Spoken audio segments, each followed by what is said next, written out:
Which tornado? I just moved here and lost everything I have.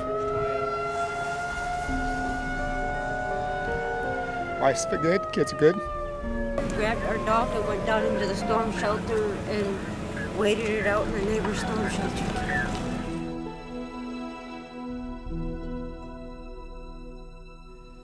Hi, I'm Amy Calvert with GEB America alongside Jeremy Burton with Oral Roberts University. Jeremy, we are here at ground zero, really, in Moore, Oklahoma. Those devastating tornadoes swept through here, and really, I'm at a loss for words having walked up on this for the very first time. It's just utter devastation.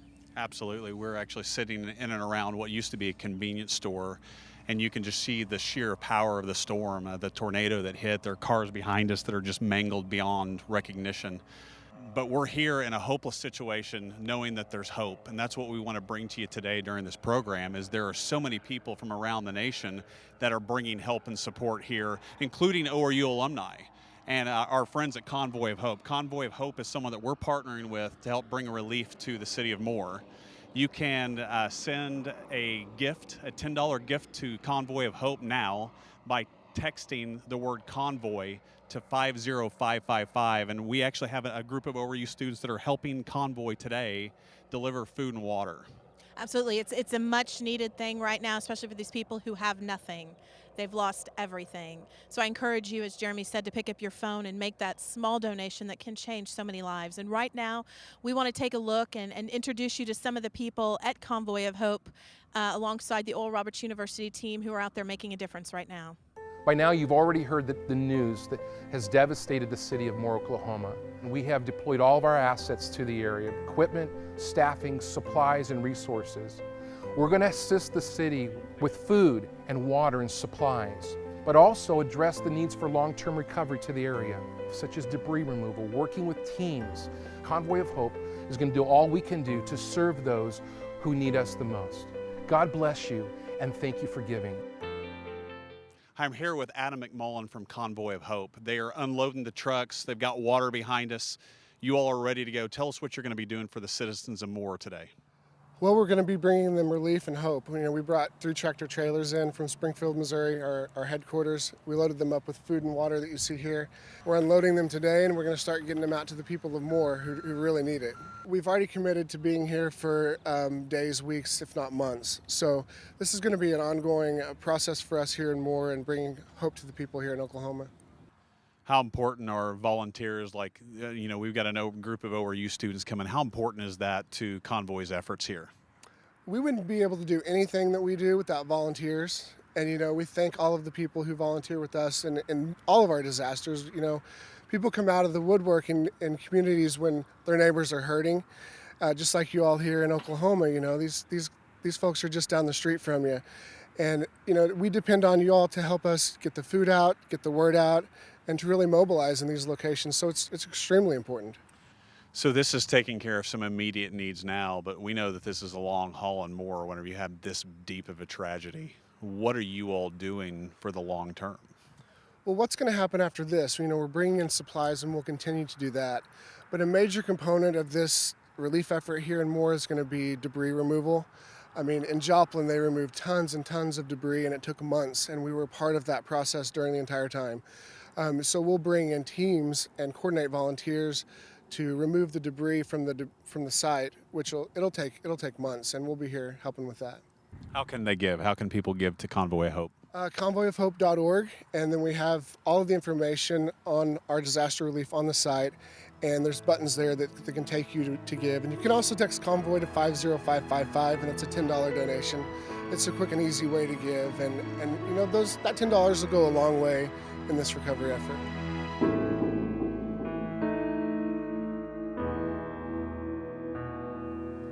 We're so thankful to be partnered with Convoy of Hope in this effort. Again, you can give a $10 donation to Convoy of Hope right now by texting the word convoy to 50555. Now, Amy, you had a chance to talk to some people today that were affected. Tell us about that. Jeremy, we are in another neighborhood here devastated by these horrible tornadoes. And I had a chance today to meet up with 2 gentlemen, both who lost their homes, lost everything, but their spirit is strong. Let's take a look at that story.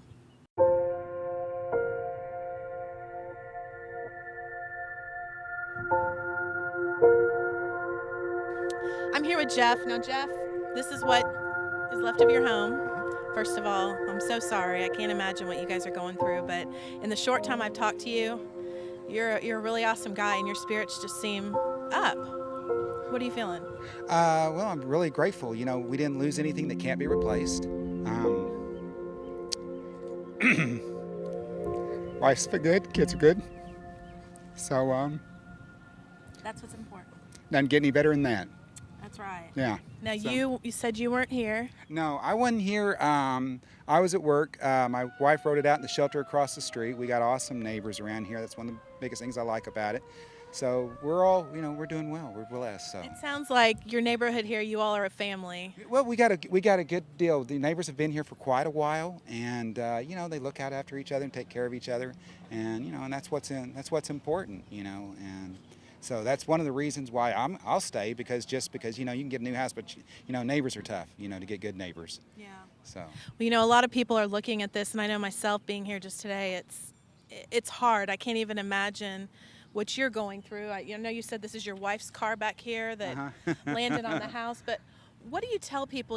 Everybody faces different things in life. This is a devastation right now for you, but you seem like you told me God's brought you through. Kind of tell me, how do you encourage people to make it through this? My pastor and I were talking last week, and I was supposed to start teaching a Sunday school class here in a couple of weeks, and he asked me what I want to teach it on. I said I wanted to teach it on loss. And so, and we were talking about that without loss, there's no growth. And so, I'll learn some stuff from this and everything. And I've got, and it's easy for me to say, I got a family to stay with. I've got insurance. Work's good. They've been treating me. They say, take, care whatever time you need, And so, like I say, it's bad that it happened. But on the other hand, I really can't gripe, because, it's, I'm a lot better off than a lot. I see you have a scripture on your house. Tell me a little bit about that. Gosh, and I like this scripture because it talks about just God's in control. And it says, naked came I out of my mother's womb, naked I'll return thither. The Lord gave, the Lord taketh away, blessed be the name of the Lord. And Job had faith that eventually God would restore. And so I'm kind of the same way, or I'd like to be the same way. Well, you are. You've restored my faith in many ways, and I'm so glad to have met you.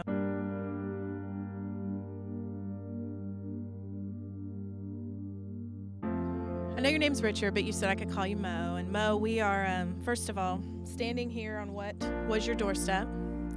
And tell me a little bit about that day, what happened. Well, I was at work in Oklahoma City, and I had my news radio on, listening to the local reports, and I heard it started just south of here in another city, but I heard it was coming to Moore. The first report I got in was the Warren Theater had been severely damaged and it was moving across the highway. I immediately jumped on the phone looking for my family and seeing if they were here or where were they at, and make sure they were safe and sound. I didn't get any response. So my blood pressure raised. I was very worried. And I finally got a text back about 45 minutes later that said, "Mo, we're okay, but we lost our home."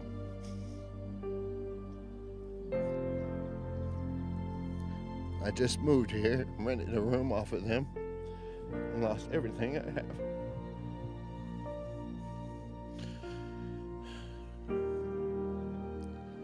But, and the way I was raised, I don't look out for myself, I look out for others. So I made sure the kids were safe. I contacted my work, and they've been over blessing us over and over every day. But they're taking care of my family and my niece and nephew that lived in this home. Well, first of all, I'm so grateful that you and your family are safe. And I know you were talking to me a little bit off camera about rebuilding. Tell me a little bit about that. Well, it starts within first. We have to rebuild our spirits, rebuild ourselves, and when the ground shakes from underneath you and you begin to crack, you gotta stable yourself first.